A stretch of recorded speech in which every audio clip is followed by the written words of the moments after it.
Okay. Take a moment to read review the minutes of December 4th, 2019. That was our last governance committee meeting. If there's any change. Make sure everybody has the last packet that was sent at around 5. Updated. Yes, the updated packet. Yes. Yeah, Yes. I got it, Rose. Thank you. Yep. Great. Paul, I was able to read it. I just had one adjustment. Paul, can you hear me? Yes, Rick. Yeah. Okay, on the third page from the back of the minutes, it's the page where there's a whole laundry list of motions and votes. Yeah. Down towards the bottom. My recollection of the motion that was made, it says, Richard Jones, seconded by Michael Ham, moved to present this to the board for its consideration and voting. And subsequent to that, it says transmit. I believe it should be meet. So subsequent to that, meet with the county's Economic Development Committee on the board approved changes to the UTEP. And then we went forward. I withdrew my motion not to vote on the UTEP until we met with the Economic Committee. I remember, Yeah. Danny, you're shaking your head. You and I No, had I a agree. I remember. Absolutely. vigorous discussion. So it was not transmit, but meet with the Economic Development Committee. And then we voted unanimously. So Paul, that's the one change that I think needs to be made. Well, everybody's recollection is different than mine, but okay. Because I thought that's why Mike withdrew his recommendation because he didn't, the conversation that we had was we should send it to the Economic Development Committee, and meeting with them would give them an opportunity to converse and suggest changes. And we didn't want, based on Joe Scott's point of view, was that it was providing outsized participation and it should be equal with everybody else's. And so we should send them our comments or send them our changes. And then we could, if they had comments, they could provide them to us in the comment period like everybody else, as opposed to sitting down and meeting with them. That was my recollection, which is essentially what I did. Was I transmitted the documents to the committee for their comment because I didn't think the committee wanted us to sit down and meet with them. I thought that was the Well, that's what we approved there, Randall. We approved the word meet. And of course, I would defer to Rose reviewing the recording, in which case I would ask that we not vote to approve these minutes. But my recollection was the word meet, not transmit. Okay, we can withhold approving the minutes until that's clarified. Rose, can you check the recording? Okay. they're up online too, right, Rose? Yeah, it should be. I'll double check this one is just because we hadn't approved the minutes and everything. I'm not sure if everything was up for the December meeting, but I can double check. So the minutes for the meeting should be on the website anyway, though, right? Right, they should be, but I know we weren't doing that necessarily back 7 months ago, so I'm not sure if we weren't. Excuse me, Mr. Chair, Yes. Yes. would it be possible to take a motion to approve the minutes contingent on whatever it turns? You're looking at me like I'm crazy. Can you hear me? Yes, I can hear you. Approve the minutes contingent on whatever the changes are, or if they stay the same based on review. Otherwise, it's going to take a long time. Yeah, that's fine. Do we hear a second on that? We'll just clarify it once we get. If I may, folks, are you saying that you just are looking for clarification on that one sort of key word? Correct. Because I wouldn't want to leave too much to interpretation, but if that's what you're looking for, then I think you're fine there. Yeah. So it was Jimmy, I think I just said that, right? You're going to vote. I make a motion to accept the minutes as presented, contingent on that one issue. Okay. We'll just clarify that in the minutes. I'll second Jimmy's motion that I believe it should be meet, not transmit. Okay, quick question. When it is clarified, do I send it? We haven't done. Do I send it to the whole committee? I would put it in the minutes as part of this meeting after reviewing the. Okay, the good idea, Jimmy. Yeah. Okay, great. Thank you. Thanks, Jim. Well, Thanks, Jimmy, for that. You're welcome. Okay, we all in favor? Aye. Aye. Any opposed? Abstentions? Motion approved. Okay, so we move on to number 4, project compliance. You've all in your packet, and I will let Rose direct you to the proper page. It's page Page 8. eight. I sent the second one that had page numbers stamped at the bottom. Page Yes. 8, I think, right? Yep, it's page 8, and it's basically it looks like an Excel spreadsheet right after the minutes. And just a little bit of the background, as you guys look at these, as you know, in December, we prepare a memo for all of the project applicants, not project applicants, but projects, to let them know exactly what it is that they need to provide as outlined in their project closing documents. And we also made personal visits to each and every one of the sites. I accompanied Rose on some, I believe others went on others, and Rose did a bunch by herself. The project representatives, we took a copy of that memo that we had sent to them digitally or by mail, and we asked them, we explained what it was that we were looking for and when it was due. And I believe we asked them to sign that as an acknowledgement that they received, and we had gone over that with them. Is that correct, Rose? Yeah, when I met with them, they all signed the document that I gave them, including the late fees, that if they had submitted past January 31st, that there were going to be late fees. And I stressed to every single one that we don't want your fees. We just want the information in a timely manner so that we can report back to the ABO as required. Right. And the materials were due the 31st of January. The only thing that most projects, actually all projects, are unable to provide to us by that date is the state ST 304 or 340. It's one of the forms that they fill out showing the tax material that they have used throughout the year, but that's not due until the 29th or the 28th. It's the last day of February. So they can't be held as out of compliance for not having that form because it's not due to the state. So we'll probably need to adjust that. We never ding anybody for not having that form. So what you have in front of you are the projects that we received information from, didn't receive information from, and as you can see from the percentages at the bottom, we've got projects, 26% of them are missing documents, which are documents that are required under the closing documents, which essentially is the contract that those projects have with the agency. The other 26% of projects, according to this, is they're underperforming, meaning they are not meeting their job numbers as promised to the agency and the taxing municipalities. And the total projects out of compliance is what we have here, 46%. So the promises that you have in the red, the Yeah. percentage, that's how far underperforming they are? Yeah, so each one in red, each one that has a red spot shows you where the non-compliance issue is. So for example, if you took the, I don't want to call one out, but let's just say the one on the top of the list here. Yep, I know what you mean. The one at the top of the list here, it's marked red in that the information is not verified. So it looks like the information that they sent us that they have 121% of which was promised, which is great, but unfortunately it hasn't been verified. So their non-compliance issue is that we don't have the information to verify that. If they're red in the percent promised, that means that they're under the 80% that our rules kind of allow for. Okay. And Rose, aren't some of the no's, they're closed projects?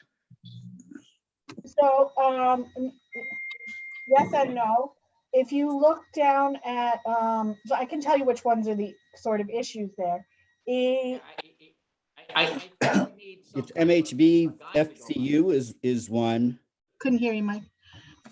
and The Emerson. the Spotted Dog and the Ventures. Emerson. And what's happened there is that both those projects had instituted closure with council, and they either it had not been done, which meant under the law, we must still report them, even if they're still on the books and they are closed and finished. But under state law, we have to continue to report them until we actually close out and remove the IDA's name / participation on their project. We had discussed at the last meeting about, we were talking to Joe about this. Joe, you there? Yeah. Going through and closing out these other ones and just getting them off of, or, you know, getting the paperwork, closing them out, being done with them. And any movement on that?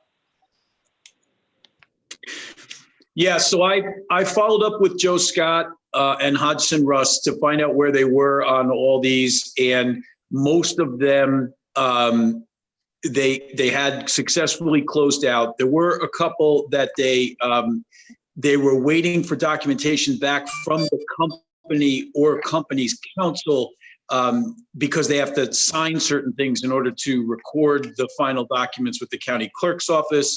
They had chased those folks and hadn't gotten responses yet. And then there were a couple that they just needed to file, that Joe's firm needed to file with the county clerk, which they, which I asked them to do.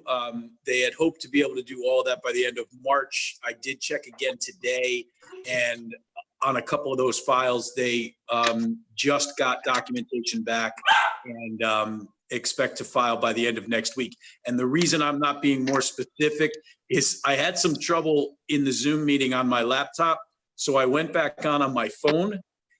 So I don't have I was using one for the documents and one for the conference. So I don't have my list in front of me, but Rose does have that. And Rose, about how many of these are closed out? There's a large Right. portion of these What are closed percentage aren't is they? out of compliance? So the two that were starred, we were not considering out of compliance. The Emerson, Spotted Dog Ventures, and MHVFC Hurley Avenue. So those should have been closed out, and it wasn't, one thing or another was not done properly. So we weren't holding them accountable for Okay. that. So we're considering them out of compliance. And we Are didn't they, give them. are they counted in that 46% then, or not? They're counted as overall number of projects, but not projects out of compliance. Okay. Rose, wasn't Kingston Hospitality closed out also?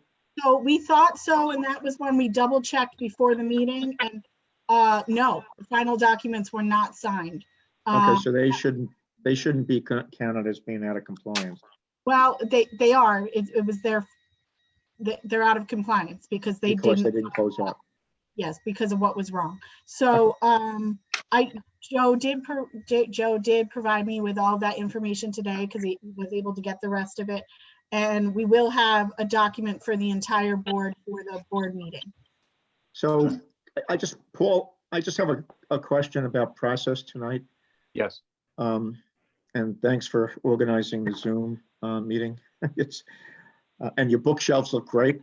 But aside from that, is it our intent to come up with an approach for each one of the projects that is out of compliance? Which then, of course, means we need to talk about each one of them out of compliance and what our approach is going to be. Or is it simply your intent to present this to the board, to the governance committee rather, and then to do some subsequent work presumably with Rose to come up with a story for each of these and to reach out and find out why they haven't complied? I'm thinking of one that was not in compliance last year either. And we forced it to be in compliance, not to go into details. But so I'm just wondering, well, what you thought, how you thought we should approach this, and or if other members, Dan, Mike, whoever, has thoughts about how we should approach tonight, go project by project, or allow governance and Rose to come up with an approach for each one of these.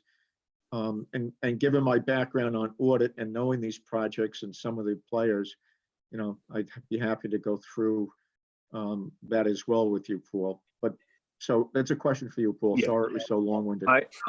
My intention for tonight was not to go through each and every one.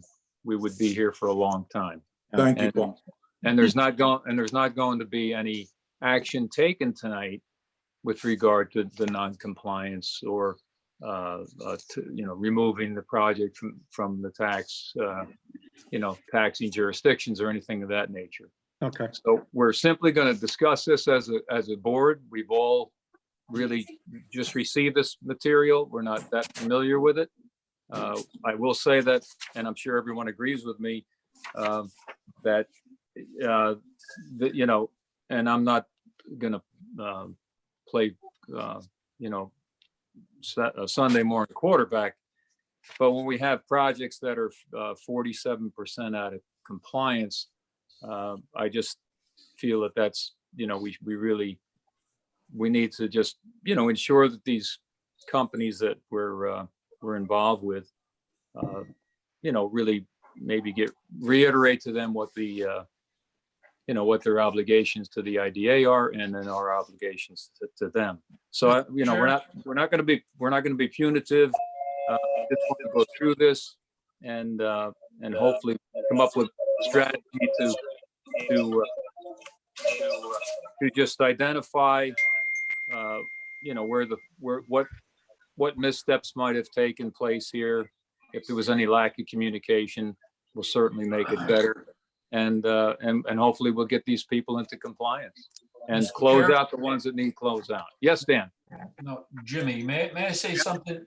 Please do. Could we possibly utilize Rose and our lawyer Joe to come up with some sort of boilerplate? And that way we're looking at something as a group and we can add to it or we can take away from it. Because the problem here is a lack of consistency, and it doesn't fall on the shoulders of this board. This is a culture which has to be, I'm all for growing business, but there's certain parts of the growth of the business that you have to jump in. I mean, all of this is not new to them. They know this going forward, things that they have to provide to this board. So I would ask if Rose would work along with council to come up with some sort of boilerplate language. And I like that you don't want to be punitive. I get that. But come up with something that we can work on from there. That we can add to, we can take away from, something that we're comfortable with, and we're going to get the best results we can, but not drive people out of wanting to do business with us. I agree. I know, with you. And just the an other- idea, the other Chair. part- No, Jim, the I other got to part agree. that, Jimmy, is you know- this. Who's I'm not talking? looking to shut down either. And, there are extenuating circumstances always. But as you say, I mean, these are things that they sign on and agree to when they come in to play with us. And, while we can be lenient, the danger for us is that it doesn't help us when we have to satisfy our requirements under the state law, and that is the reporting for these things. I mean, if there's I think we give a 20% leeway if I think it's 20% leeway for jobs. But if there's a consistent period where it's the same thing over and over, or if you ask for documents and you don't get them and you keep getting excuses, or you get the material or the information, some today, some 2 weeks Or ago. we send them a tax bill, Randall. Or when we these send them a things tax were bill. done in Well, it's like during deficit January. spending. You don't want to spend 10 to collect 5. Right, absolutely. Okay, we don't want to beat people over the head, but we're in the business of doing business. Well, we're not going to solve this anytime soon, having a meeting No. like this. We No, have to have some kind of committee that we get together, a few of us, and work with Rose and get the ideas out and figure out what the problems are and the issues so we know how to create something. Well, I think Jimmy's, if I may, I mean, Randall, the governance Randall? committee, I'm sorry, go ahead, Paul. I just want to, I want to keep this meeting as brief as we can, and I think we'll just talk over each other at nauseam. So I think, Jim, your Jimmy. idea, several of us can get with Rose and Joe E. and come up with some boilerplate language that says, here's the stipulation. Let's move on from here. Let's make the future projects clear, concise, to the point, and maybe we won't have these problems in the future. And instead of having 47% out of compliance, we'll have 10% out of compliance. Does that sound fair? I think Paul's approach and Jim's approach are great. Each project is unique, and to come up with a story for each project, here's the issues. There's a letter here from the other gentleman's on the phone explaining some of the issues that who he represents came up with. But if we get a story on each of the ones out of compliance for the board, the governance committee to review, then the governance committee can review those in the quietude of their home office, and then come back and agree to a story for each one of them. But we do need more detail. And given what we're up against economically, we need to be operating from a point of Just a suggestion. some flexibility. The other thing too that we need to do, and it's one of the things that I've talked about with Rose, is as we go into the closing documents, one of the plans is to try and develop an easy checklist for projects that when we close with a particular applicant, so that they can put it on a sticky board or a whiteboard or whatever, and know exactly what the dates are and the things that we're supposed to give them, so that there's no surprise when the letter comes in December, so that they are fully aware of it. And Jimmy's right, we can't spend $5,000 to collect $1,000, and that's. And Rose, you sent these notices back out in late October, correct? No, they went out in December. Didn't we? because All right, we did. I thought we discussed we're going to send them out earlier because of the holiday and whatnot. We had originally, but they physically cannot gather the documents until year end. So we didn't want to send it out, 3 months before they could even possibly get it Sure. together and have it be tossed. But a reminder never hurts. Thank you. I mean, a reminder never hurts. I mean, even if we're blasting it out, hey. Because look, then they start getting it. They put it off in December. If they start putting it out in October, it's a little sooner. Let me just say this as an example. That PPP money's coming out for small businesses and stuff, and we're in line for some of that. And the guidelines in which I have to follow for this money are, they're detailed. And if I don't follow these guidelines, I'm going to be on the hook for the money at the end. So same example is here. They come to us on bending knees, and me, I'm not punitive, and I'm, you guys know my philosophy.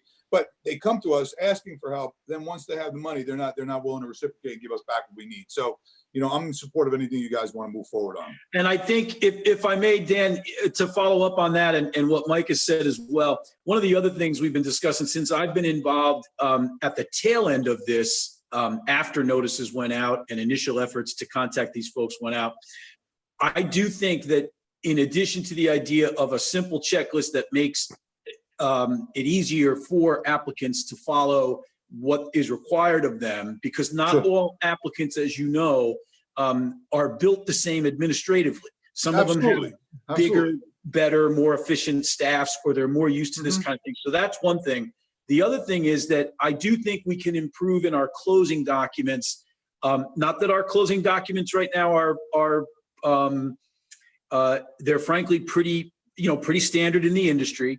But in my experience, I think there are some places where we could do better in terms of the level of detail that we provide for what they need to do for us, and what exactly, for lack of a better word, the rules are, that I think will help us to collect. Because again, if they're out of compliance, we're still left with the problem that it's people like Rose and the IDA staff that have to do the reporting one way or another. So it doesn't help us for them to be out of compliance. So like a year-end closing report, something like that they should have with their closing papers? They get that. An annual year-end closing report or something financial?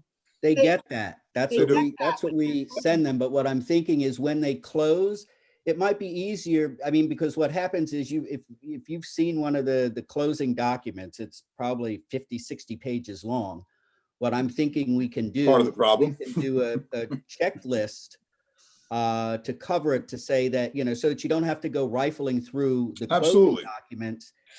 Here are the things that you will need to provide to us and the times that you will need them, so that you know that you need to start getting them together. The other important thing that I think we need to be clear about when we do these things is to make sure that we're just not dealing with some staff person who doesn't know anything about what's going on, and this stuff gets dumped in their lap, and we spend an inordinate amount of time basically teaching them what they have to provide to us, which You know what is we've done, Randall, in the past on, we'll say project labor agreements, when it comes to benefits, okay?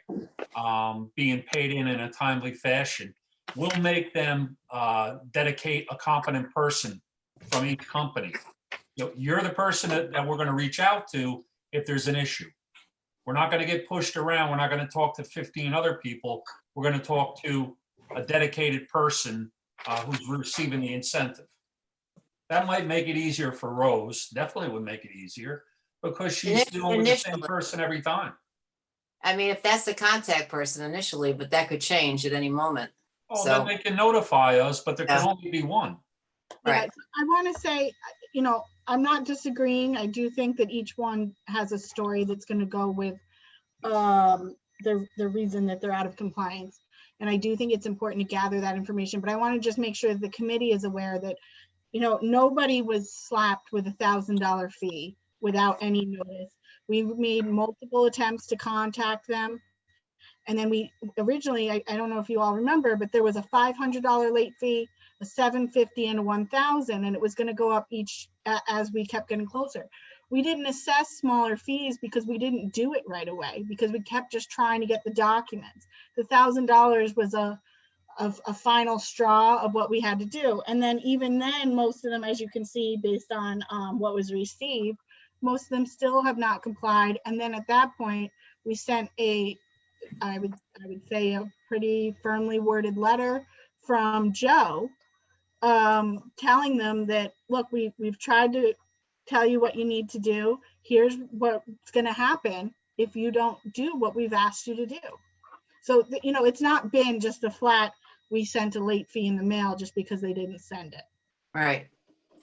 And the other thing, and unfortunately, we don't have the ability to do that. But one of the things I thought would be important or helpful would be for you guys to be able to see the amount of time that staff spent collecting this information and the No, I cost can imagine. I can incurred. imagine. Yeah, the cost incurred with having to go after people and ask them for things, and then they not send it. And then, because once we get some of it had to go out to the CPA for them to verify the numbers to make sure that the exact jobs were being maintained or achieved. So when you don't send the stuff at the right time when it's due, that puts everything off. And then we've got to go back and check. So it's really not as simple as just sending it in. There are other people who are looking at it, who are reviewing this data and giving it back to us so that it can be appropriately placed in the Paris report.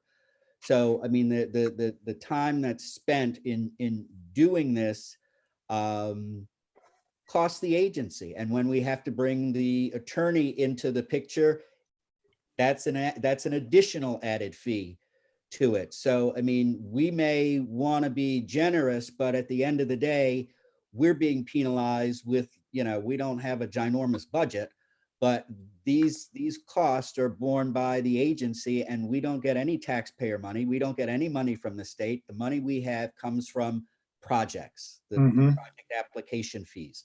So when it's spent up chasing people to get data from them that they're technically legally required to provide to us when we ask it for us and they don't, it costs us money. So, it's something to keep in the back of your minds as we go through all of this. I'm, like everybody else, not looking to be punitive with people, but there's a period in time when it's like, you can't keep accepting excuses for things when you have an obligation. If your mortgage payment is X number of dollars, if you send them half of that, the bank is not going to be okay with the fact that you've sent them half of it. So given this environment that we're in, Paul, I think it'd be great if you, I trust that you can get together with Rose and in the governance committee, whoever else can help come up with a story for each of these projects that then the governance committee can review and decide what they're going to do project by project. So But what Paul, I'll do is, how does that I sound? want to Joe reiterate, and Rose and I and will I'd like get to, together and work on it. I'd like to reiterate that, with the Paris report, this is a public document, and we're under a lot of scrutiny to not to mention all of us on the board. There might be some misinformation out there, but we're all volunteers. There's nobody gets paid on this board. So it's very complicated. And I like the analogy with, if you're not paying your mortgage, it is a contract, and we certainly are all of us are pro-business, and we want everyone to thrive. We're saddened that some of these projects are stalling or having difficulties. So I think that's what we're going to do is get with staff and come up with and council, come up with some wording that we can present to these applicants, these project sponsors, and move on from there. So we won't belabor that any further tonight. And anybody, Chairman, may I ask, can I ask Rose, when Sure. was the date of the Paris report due? Well, it was due it's due March. Did we get an extension is my question with everything going on. There was no finalized date, and it wasn't just a free for all extension. It was, if there was a real valid reason because of COVID, essentially, then you could. So, I mean, there's only so far we could push it. We did submit the report finally.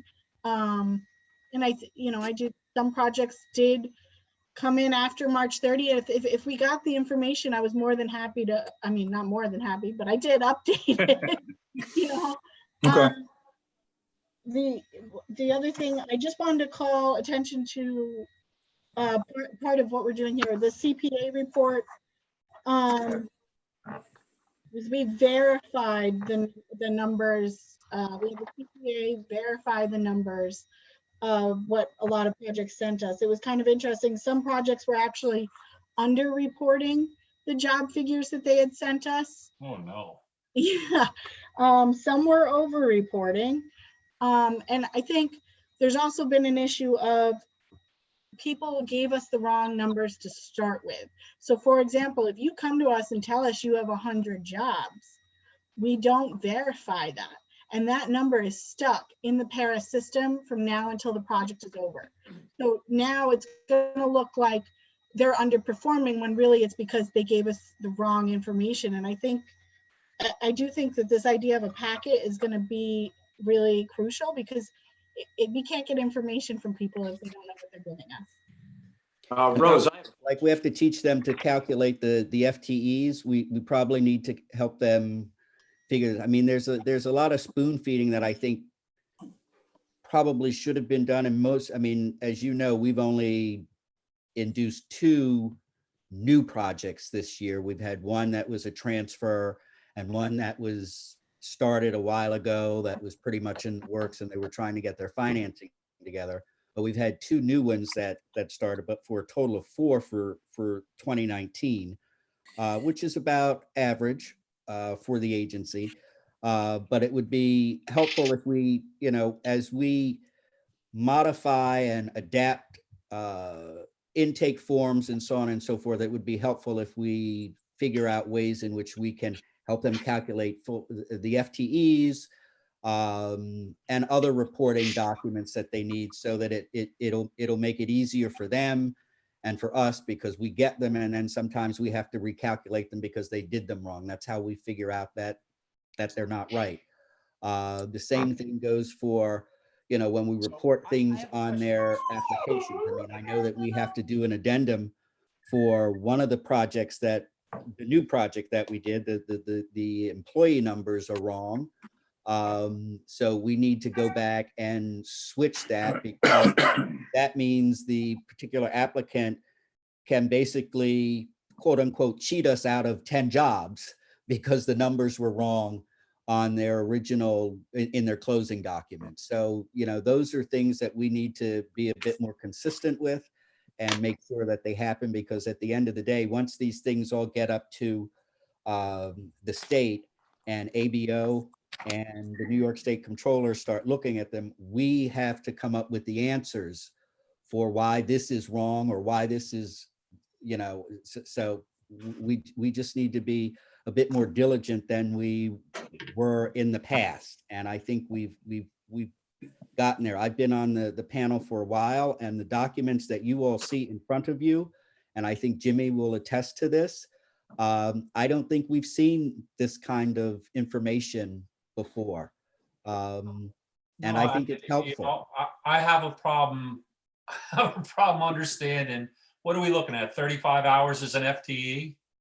Yeah, Yeah, 30 well, yeah, yeah. How can you go to an entity and say, how many man hours did you work this year total within that environment? Oh, 3,500. Okay, guess what? That's 100 FTEs. Yeah. It's not that hard. Yeah. No, right. That's why this year we made a push to get the payroll journal summarized by employee with the total hours that each employee worked for the year, because also what we were asking for before, there was no way for us to verify FTEs. So, True story. yeah, I think we're doing a good job of trying to get the right information out there. It was just a little disappointing. The result. No, I always thought, Rose, quite honestly, you can redact all the names, you can redact social security numbers. Send us your pay, just send us a copy of your payroll quarterly. They do that also. So they send the NIS 45s, but it doesn't have the hours. So that's why we asked for the payroll journal. Oh, that doesn't do us any good then. Right. It gives us the gross wages, which is something that they put in their application, and it's something they tell us they're going to do. But again, that skews it, because remember when we talked, and I'm sorry, Chair, I don't want to take up the time, but remember we talked about restaurants, bars, things like that, where some people worked X amount and others, and all of a sudden it skewed the number of FTEs. So I guess more important than gross wages, or as important, is a breakout. And again, we don't need anybody's name, just a breakout of what that represents as far as man hours worked. Right. And then we just divide it. Right. That's what we did. That's what we did this year. So that's okay. What we had the CPA verify. And that's why, we have some good data from those that were willing to share it. They have to put a little bit of time in. Yeah. Yeah. And one other quick Rose, thing too is, Rose, I'm sorry, go ahead, Mike. Rose, if I could ask you, in other words, on the verification certification report, there's, I think, 5 of them that have no data. Was that no data presented, or no data, they didn't have any data? No data presented. The only one that had no data to present and was accurately not presenting data was Star Estate, which is why they gave us 0 jobs, and it appears accurate, because that's accurate. If it says no data, that means they didn't give us the information to calculate the number of hours, which means they didn't give us what we were asking for, so we can't verify it. Okay, so I think when we have this meeting with several of us and you, Rose, and probably Joe E, we'll come up with some language to make this a little clearer going forward. And unless someone else wanted to add anything else there. I just have one other quick thing to add. Again, it's a clarification so that we can avoid the problems going forward. Mm-hmm. We've had a couple of projects that have actually switched over or sold without informing the agency. So the transfers and whatever were not necessarily done properly. So I think it's important that projects are aware of that too, because that causes potential problems for us as it relates to reporting and other things as well. So there's a lot Transfers of stuff to ownership? tighten up. Are you Good point. referring to transfers of ownership? Yes. Yeah, yeah. Yeah, Transfers of ownership? Okay. Right. good. yeah. Or as you remember from last year, the bond thing with one of the projects. Remember the bond and going to the bank and getting their other stuff without going through. We didn't know anything about it. It was like, oops. So Okay, so I think we'll move Danny, what are on. you doing? Feeding the dog? Does anybody have any committee members have anything else to add? Otherwise, we'll move on to public comments on the agenda item only, please. So if anybody has any questions. And I know this one that Rose had sent in at the 11th hour. I from reading it, and I read it probably 20 minutes to 7. There's no action going to be taken on that this evening. So whoever the council is on that. Yeah, there are two. There's that's why the one thing I just want to add is at the end of the packet, there's an email from Medical Properties, his attorney, and then there's also a letter here from PX's attorney. Yeah, I apologize. It was sent late. Unfortunately, those were received very late. No, it's okay. But I just want to reassure them if they are on the line or their counsel that we're not taking any action on this evening. So they don't have to worry about that. So we'll move on to public comments. Does anybody have any questions from the public? Mr. Chairman, and Yeah. this is Bob Murray. Thank you for your comments. I represent Kingston Medical Properties. And, you know, I want to assure you that as the new owner of the facility, we certainly, you know, number one, appreciate the need to confirm the employment numbers, you know, for the benefit of the residents of Ulster County, absolutely all day long. And as an attorney who represents several other IDAs around the state, you know, I appreciate on behalf of the board getting that information timely and correctly to the ABO, because they like making trouble for IDAs. Look, I can assure you and there's several representatives from the company here, because we are taking this very serious. I don't want to take up anybody's more time. We appreciate you're not taking action. We've been have been working with the IDA over the last several weeks. We've made good progress today in securing the required NYS 45 forms with 3 of our 4 tenants. We're hopefully getting the 4th set of forms imminently. We're tracking down the human resources person. The company did put its $1,000 late fee payment in the mail today, so that you'll have that. But we are striving to get the required information to you ASAP. No one wants to hear a lawyer talk, so I'll stop talking. But there are representatives from Kingston Medical Properties and the Westchester Medical Center on the line if anybody has any questions. Great, thank you. Well, I Anybody just want to else? say, I appreciate you bringing it to our attention and being here to talk to us about it. So, I mean, that shows you're moving in the right direction. I think what bothers us most is when we're ignored and no response is what really gets to us. So you being here means a lot to us, and we appreciate that. I'll second that. Yep. And a timely response to initial request. Yeah, I think Danny hit it right on the head. It's being ignored and then getting it. I hope you guys sent your late fee. Yeah, thanks, Bob and Tara. I see you're here too, so that's great. We appreciate you taking it seriously. Anybody else have any questions? You know, I want to piggyback on, I've had some dealings with Michael Israel and a few of the other upper level people in Westchester Medical, and they've made a huge investment in this area and in the lower Hudson Valley as well. And believe me, if it's oversight, it's oversight. That's fine. I get it. But they're an entity that, you know, they're here and they are certainly investing in this area.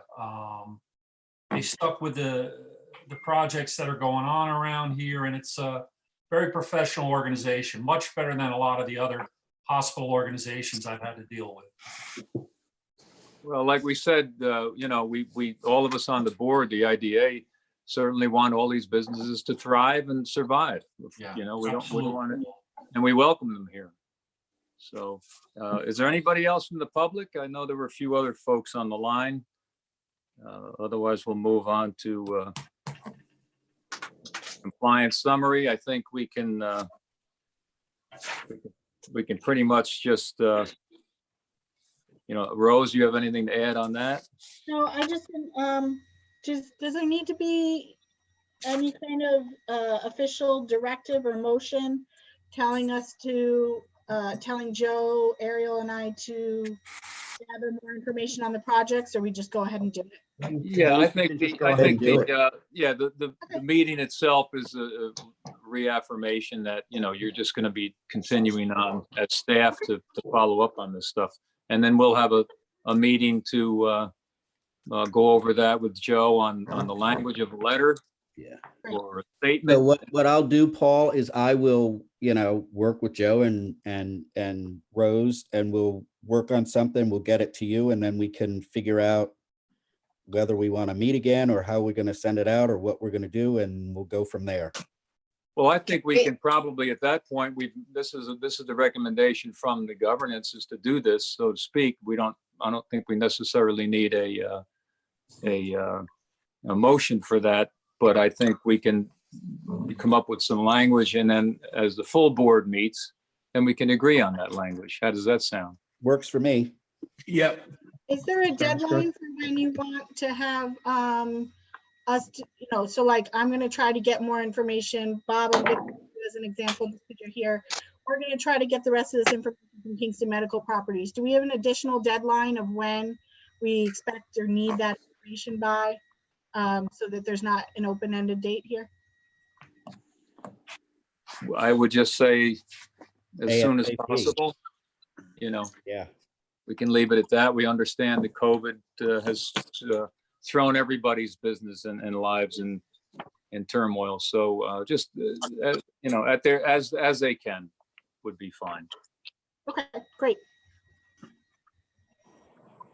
Thank So is this a committee of people working on this, or is this just the chair and the attorney and Rose working on this? I'll be involved with it too, Faye. Yeah. And, I think we can pass the language around to everyone, Okay, great. Great. and everybody will be on board. Everybody will be Right, yeah, it'd be good informed. to be informed. And then at the time, you can tweak it. You might put some information in there. Right, We can tweak it and then convene as a full board to make a decision whether we adopt it or not. Okay? Does Yeah, anybody on the board have any questions? Nope. Nope, I'm good. So we call for an adjournment? So moved. Second. Okay, all in favor? Aye. aye. Okay, meeting is adjourned. All right. Thank everybody. Thanks, Stay Paul. safe, everybody. Thank Take care. Stay healthy. Bye. Take care. Bye. Bye.